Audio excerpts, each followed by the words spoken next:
Hello everyone, how are you? I hope you all are fine. आज हम लोग national institute of open schooling का secondary course social science book 1 का module 2 India natural environment resources and development lesson 11 biodiversity जो कि geography का chapter है। आज हम लोग इसका बचा हुआ पार्ट कवर अप करने का कोशिश करते हैं। तो चलिए शुरू करते हैं। Hello dear students.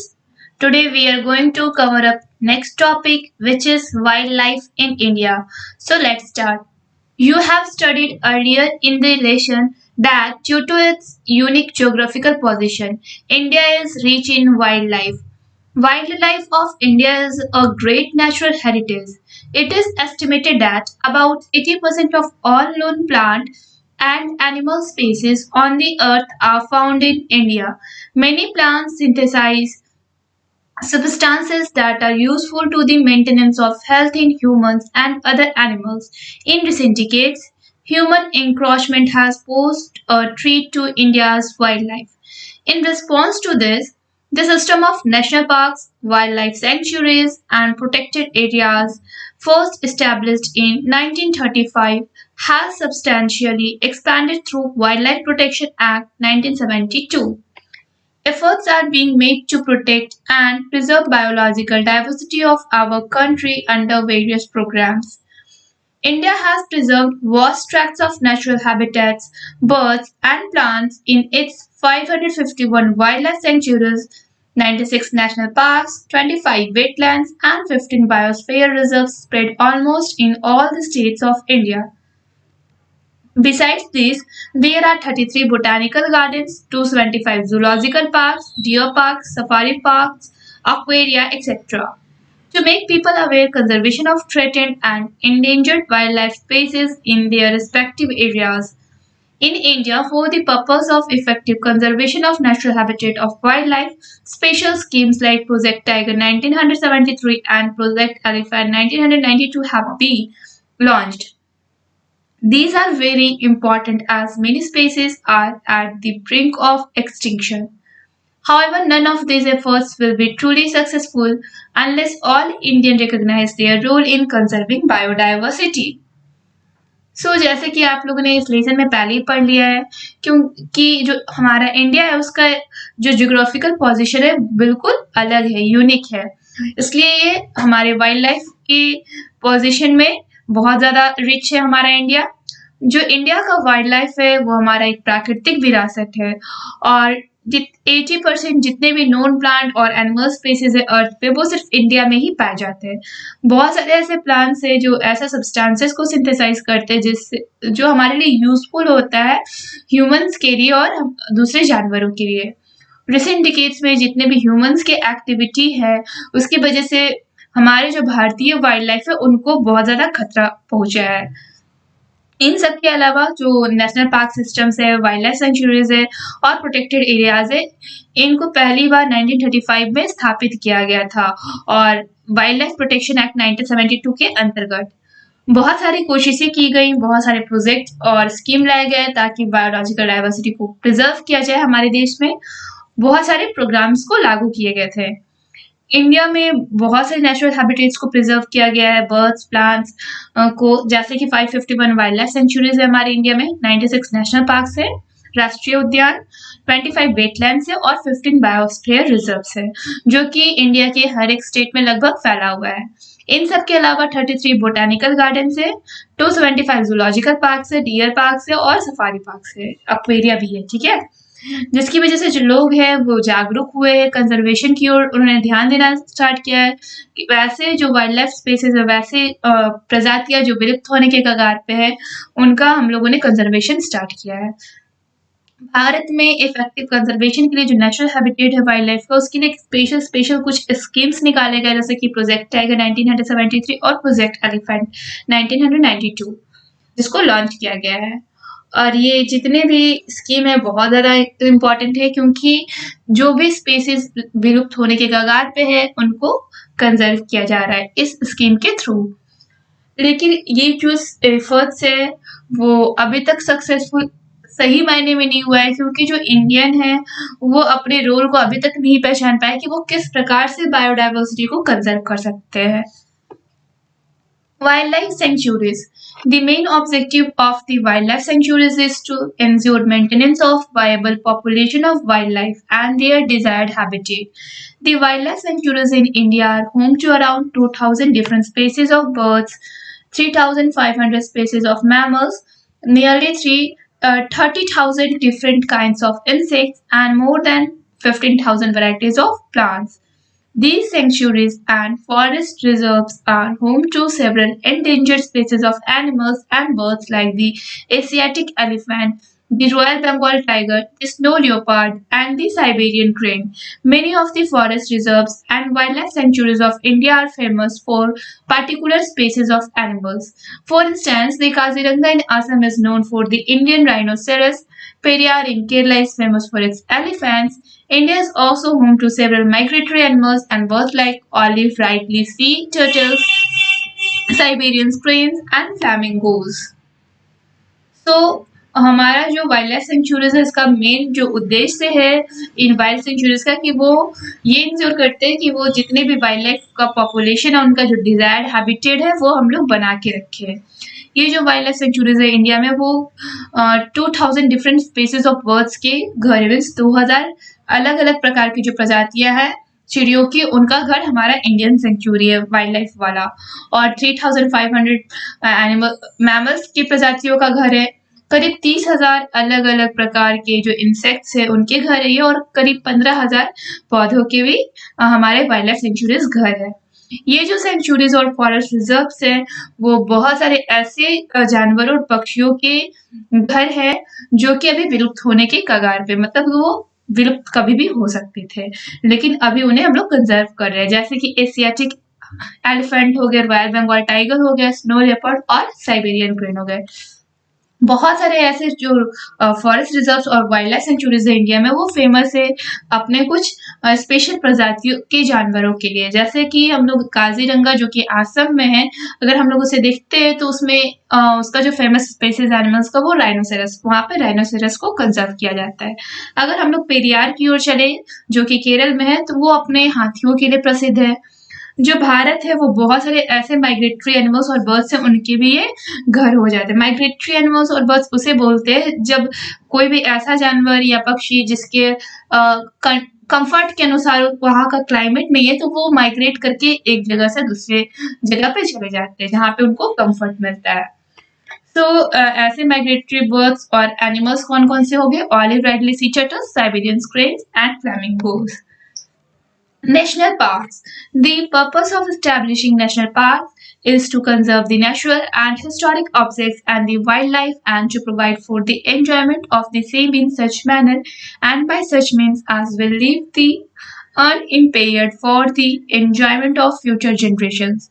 By 1970, India only had 5 national parks.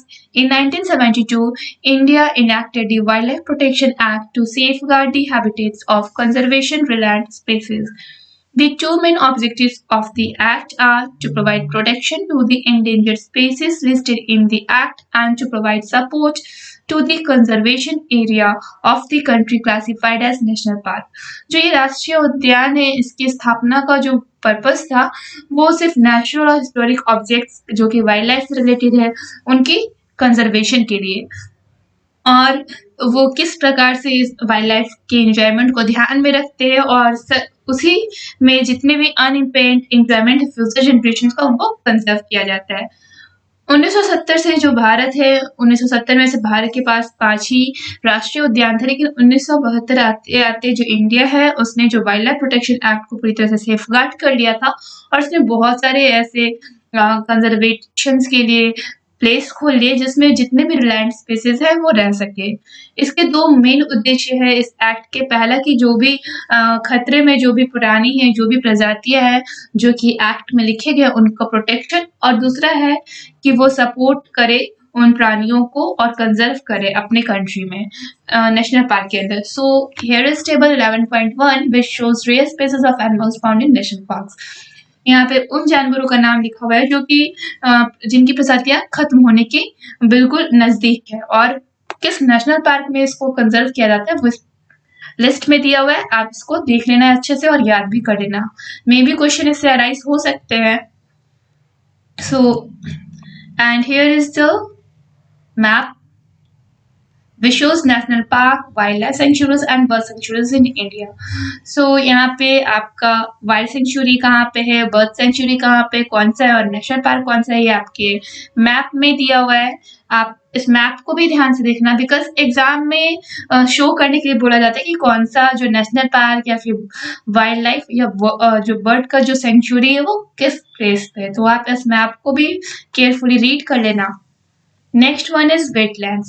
A wetland is an area of land where soil is saturated with moisture either permanently or seasonally. Such areas may also be covered partially or completely by shallow pools of water. Wetlands include swamps, marshes, and bogs, among others. The water found in wetlands can be saltwater, freshwater, and brackish. Most importantly, wetlands also serve as natural wastewater purification systems. Wetlands are considered as biologically the most diverse of all ecosystems. Plant life found in wetlands include mangrove, water lilies, cattails, sages, tamarack, black spruce, cypress, gum, and many others. Animal life includes many different amphibians, reptiles, birds, insects, and mammals. Wetlands perform two important functions in relation to climate change. They have mitigation effects through their ability to sink carbon and adaptation effects through their ability to store and regulate water. The Convention on Wetlands of International Importance, Ramsar Convention, is an international treaty designed to address global concerns regarding wetland loss and degradation. The primary purpose of the treaty is to list wetlands of international importance and to promote their wise use with the ultimate goal of preserving the world's wetlands. Methods include restricting access to the majority portion of wetland areas as well as educating the public to combat the misconception that wetlands are wastelands. So, ये जो wetlands है वो उस area को बोलते हैं जहाँ पे जो मिट्टी है वो मॉइस्चर से सैचुरेटेड होता है, या तो परमानेंटली या फिर सीजनली, मीन्स या तो वो पूरे साल भर वो भीगा रहेगा या फिर जब मौसम आएगा बारिश का तब वो भीगा रहेगा। ऐसे एरियाज पार्शियली या फिर कम्प्लीटली पूरे पानी के पूल से भरे होते हैं। ये जो वेटलैंड्स है उसमें स्वैम्स, मार्शेस, बॉक्स या फिर कुछ और भी चीजें हो सकते हैं। ये जो पानी है वेटलैंड्स में वो या तो नमकीन हो सकते हैं, फ्रेश हो सकते हैं या फिर ब्रैकिश हो सकते हैं। ठीक है, इसमें से जो इम्पोर्टेंटली जो वेटलैंड्स है वो एक natural waste water purification system का ये एक एक्टिविटी को भी परफॉर्म करता है, मीन्स इसमें जो भी नेचुरल वेस्ट वाटर है उसको ये प्योरीफाई करता है।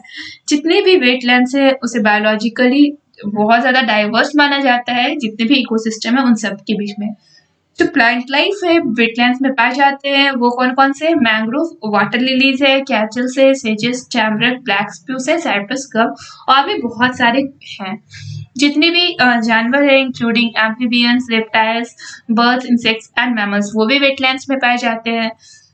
वेटलैंड्स दो इम्पोर्टेंट फंक्शंस को परफॉर्म करता है क्लाइमेट चेंज के रिलेशन में।